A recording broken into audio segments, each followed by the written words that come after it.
Ja,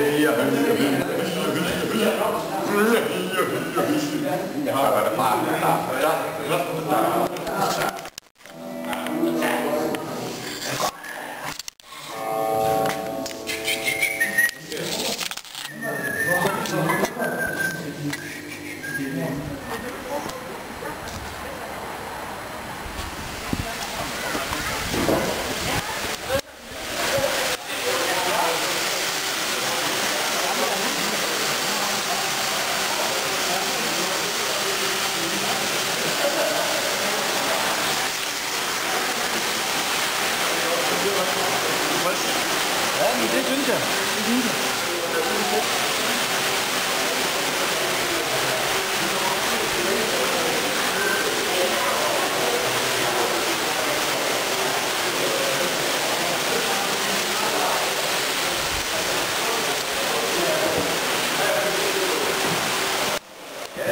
Se, der er bønder, ikke? Det er lovligt skide. Altså, det gør jeg så allerede. Jeg kan se.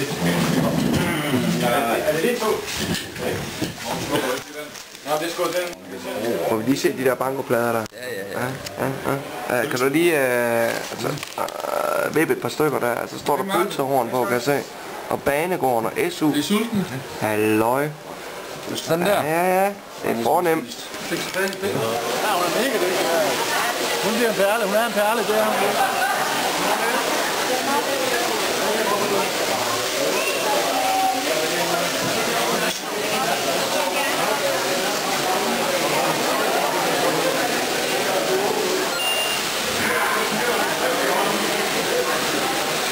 Ja, mine damer og det er en anden. Om 5 minutter, så begynder poesivaren. Om det er YouTube. Ja. Og det skal der også være. Det skal være lidt bladere ud. Og når han er færdig med det, så forklarer han i reglerne. Og her kan jeg så fortælle, at på de her bankoplader, der er der ikke tal, som der normalt er. Der er ord. Og det er sådan, at når man har krydset alle sine felter af på den vandrette øverste række, så har man banko. Og så råber man banko.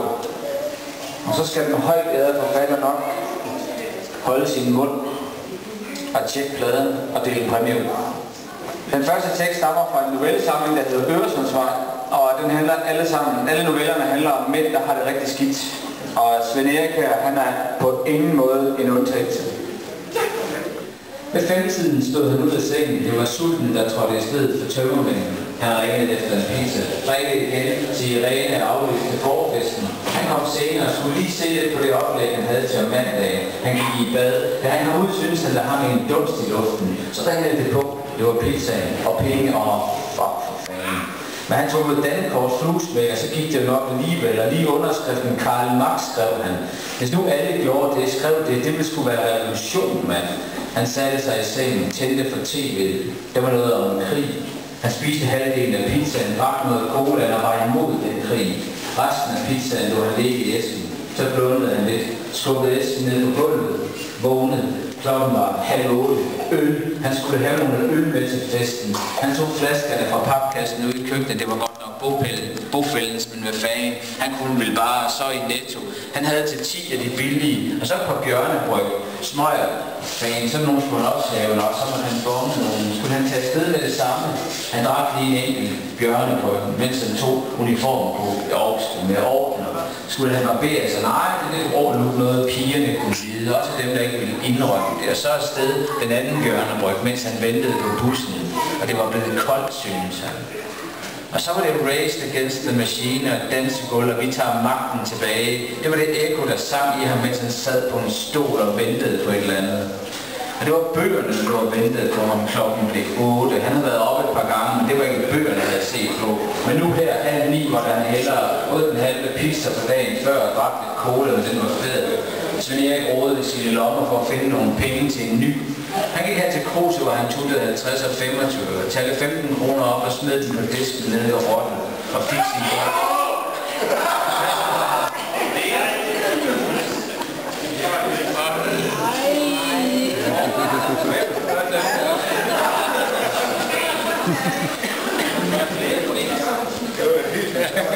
Hold.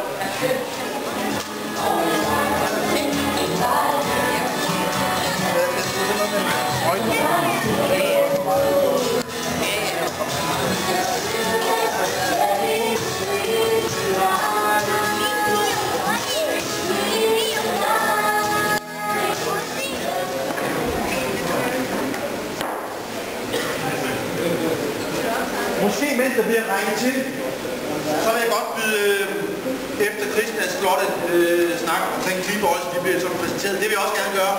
Og det vil jeg gøre, fordi at I betyder meget for kulturen, og I betyder meget for den måde, I bibringer med at fortælle kulturen på.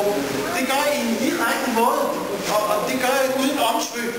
Og når tingene skal fortælles klarest, så er det der Clean Boys. Og det har de Vagn Remme til blandt andet også at gøre. Og jeg har været så interesseret i at høre omkring Vagn Remme, fordi jeg var jo nervøs for, at turen ikke blev til noget. Fordi hvis han nu gik tilbage til konen, så var der jo ikke nogen tur. Da turen den hedder Vagn skal skilles.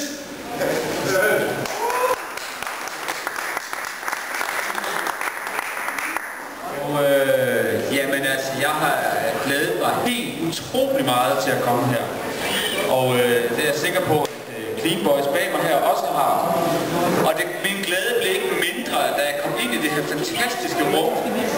Og der er nogle gange, man kommer ind i nogle rum, hvor man bare bliver inspireret. Og det gjorde vi også. Og det her kunstværk, der er lige foran os. Det her dejlige kunstværk af manden i stolen, eller de to mænd i stolen. Det har vi simpelthen skrevet en tekst om.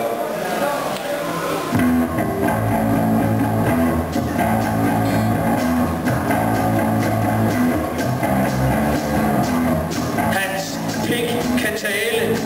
Han opdagede det ved, at den sagde noget. Først blev han bange for det. Så begyndte han at lytte efter, hvad det var, den sagde. Jeg burde slet ikke sige noget. Det burde der ikke være nogen grund til overhovedet. Hvorfor siger du så noget, sagde han til pikken i mørke aften. Gæstetoilettet. Jeg er alene, det du bruger gæstetoilettet. Hvor skulle ellers gå hen? Det er jo ikke normalt, det her. Nej.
Hvor der kone og mand går fra hinanden på grund af denne tidsharmoni.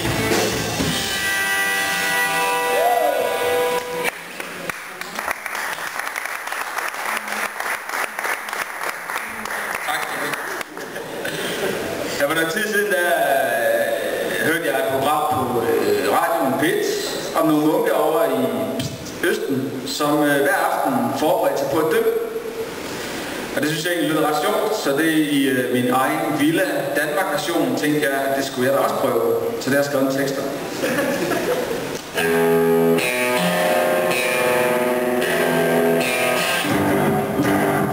Han forbereder sig på at dø hver aften. Det er noget af et fyr. Først siger han farvel til børnene, så sætter han sig med hunden og snakker lidt med den. Han ringer rundt og får igen at vide. Han skal ringe før 10, hvis han absolut skal sige farvel. I soveværelset falder han på knæ. Og selvom han ikke i det daglige trone, så i dødens stund, hvor han alligevel indrømme, at han ikke rigtig kan klare sig uden med en Gud, og han beder en stille bøn.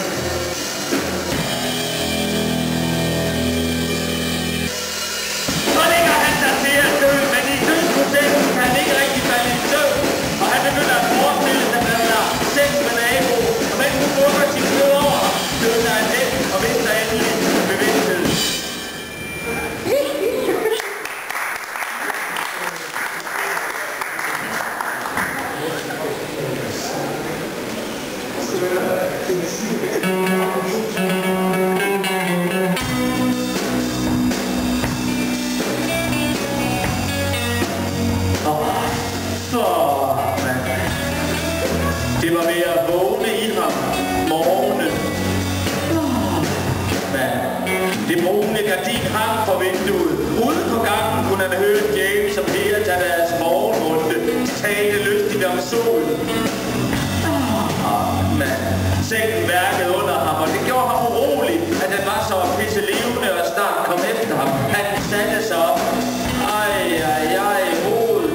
kroppen svimmel.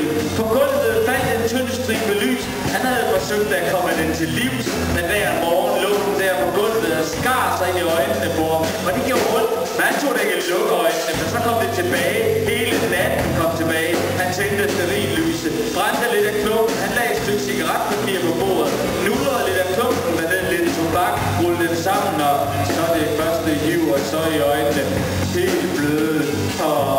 Man og lukkede det på madrassen og havet og dynen og døren og James, og det bankede og mand. Og det var langt væk, for han var på havet, og stemmerne var langt væk. Og armen ud over sengen og solen mellem fingrene og bølgen og dynen og James, og det bankede på døren og væggene bølgede. Og stemmen kaldte og lød bagøst, og det var forfærdeligt. Og låsen, der blev voldtaget af en langsom nøgle.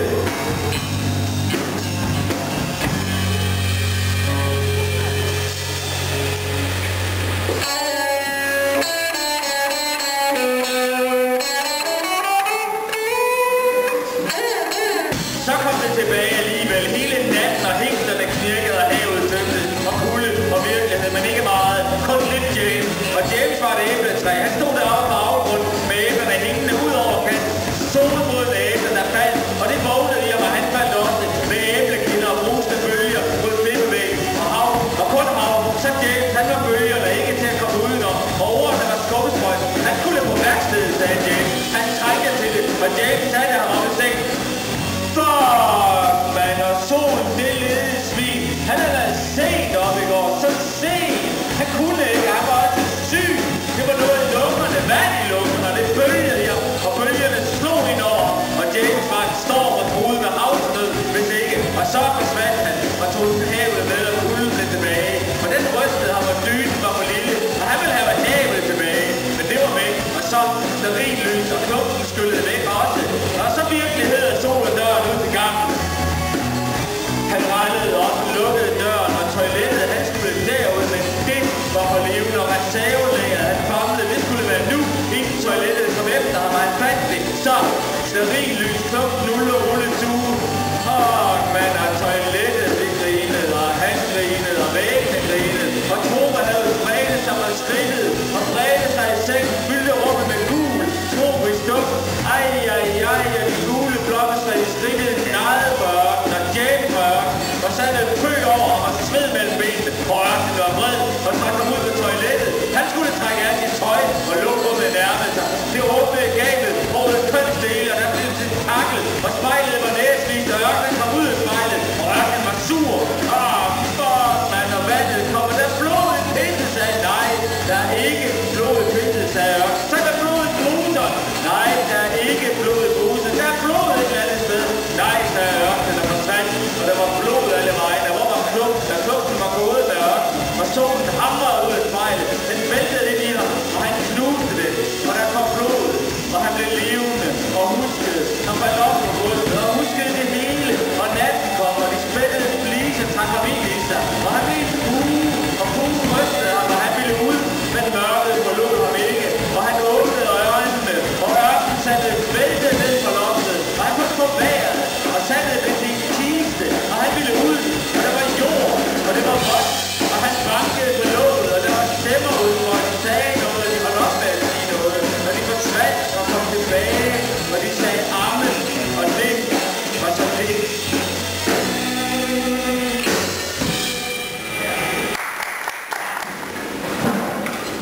Selvom man på ingen måde kan se det, så er jeg blevet 40 år, og det er fandme kedeligt. Her for nogle måneder siden, der var jeg i Ringsted og læse op, og der sagde jeg fuldstændig det samme til publikum, som var af lidt ældre dato end jeg, kan jeg hilse at sige. Og en cirka 80-årig gammel dame sagde nede i salen, eller hun sagde det ikke, hun rakte fingeren op, og så måtte jeg stoppe og sige ja. Jeg kan sige dig, at det bliver kun værre. Tak skal du have.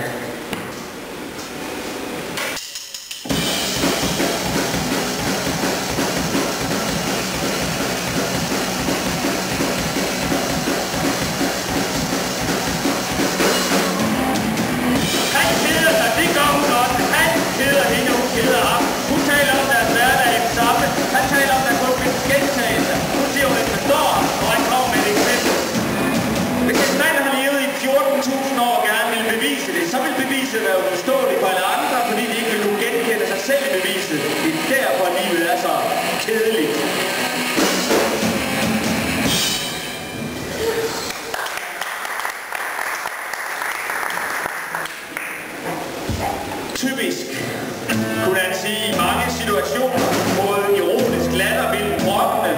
Men det var først, da hun begyndte at bruge samme ord, typisk, at han mærkede, hvordan ordet føltes på sin egen krop. Og det kom bag på ham, at hun brugte det i mange forskellige situationer, både ironisk med humor eller som et skældsord. Og at det ord på en eller anden måde altid var rettet mod ham. Det irriterede ham, fordi hun tog noget, der var hans, og gjorde det til hendes, og det ikke svarede til den, han var.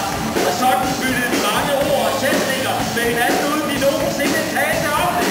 Og da de gik fra hinanden, kunne han ikke sige, om han var gået for hende, eller bare var gået for sig selv.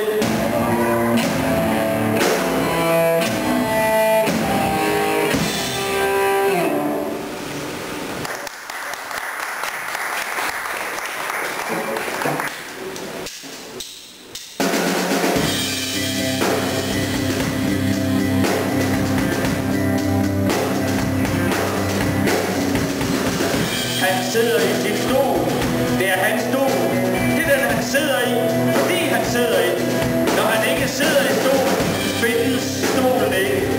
Når han sidder i sofaen, sidder han i sofaen, fordi han sidder i sofaen.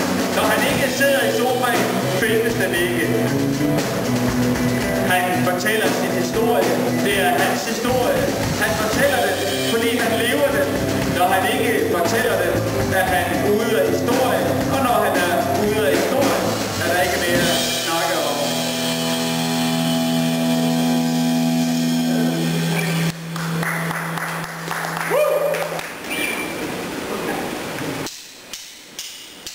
Så siger han, at han ikke er forløb, og hun ser en mark. Hun siger, hvorfor tager vi ikke på ferie? Og så sidder de på en mark, og hun siger, at hun føler sig uforløb. Naturen er en viskenpind. Så tænker han på, at de ikke havde sex i morges. Og han siger, hvorfor taler jeg der ikke fred fra? Og så løfter hun op i kjolen og siger, kom så. Og så kommer han.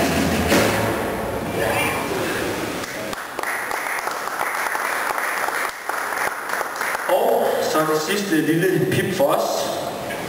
Han har det med at forlade denne verden. For ham handler det om det, han ser i spejlet, at tingene bag ham, så at sige, svinger ham frem på spejlet eller ind i spejlet. Eller når han cykler på vej til en fest for eksempel, og glemmer hvorfor han cykler og går langt, at han kommer væk fra den spejl, og ser verden igennem. Og selvom det ikke er hans verden, er det netop det, der gør det muligt for at forlade denne verden.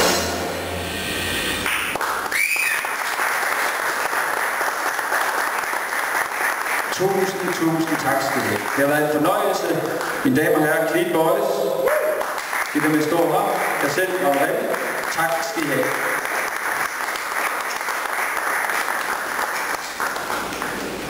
Den der. 2, 2, 8, hey, ho, yeah, ready, steady, go, all right, come on, yeah, woo, hey, woo, woo, woo. Oh, hey, ja, nu med slow motion skrue.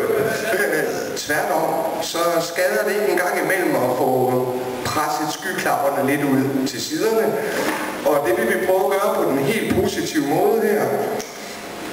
Og det første nummer, det handler sådan set bare om at drive ud i sommernatten og prøve at glemme problemerne lidt og bare omfavne livet.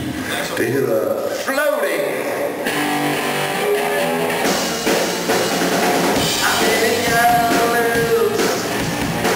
Bye.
Altså,